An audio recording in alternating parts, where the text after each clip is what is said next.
Жена машина, пожалуйста. Это уже у нас уйдет в этот городской отдел. Городской отдел утеплить, все уже сделать. Отправляем в курортные зоны, это лицо укрепляем. Хорошая машина. Новые все, значит, здесь идет все комплектация, так у нас. Гидроусилитель руля. Уже стоит. Мамлюцкий район, майор Абилев. Мамлюцкий район у нас самая старая дежурная машина была. 96-го года выпуска.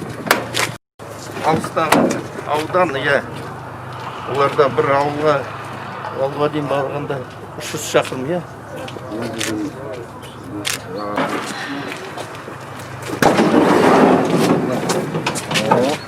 Перевозки заключенных.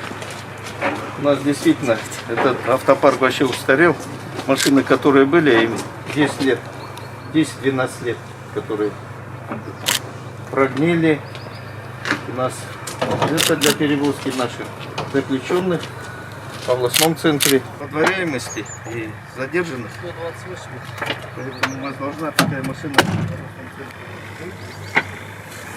Полицияның имиджін көтеру және қызмет өткеру жағдайларын жақсарту мақсатында бүгін облыстық полиция бөлімшелеріне қызметтік автокөліктердің кілттерін табыс етеміз.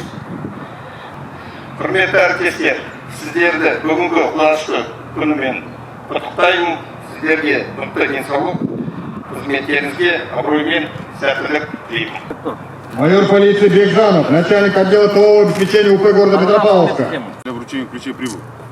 Для вручения ключей от автомашины у вас приглашается. Бүгінгі таңда Тайынша аудандық полиция бөлімі су жаңа көлік беріп жатыр. Бұл автокөлік «Газель» деген бұл арнайы көлік. Бұл көлікпен біз Тайынша, Ақжар, Уәлихан ауданында қамауға алған адамдарды тасымалдаймыз.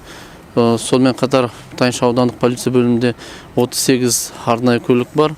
Бұрынғы жылдары 2 жаңа көлік берген, жылдан жылға біздің автопаркымыз жаңарып жатыр. Сондықтан облыс басшысына, полиция департамент басшылығына ризалығымды білдіремін.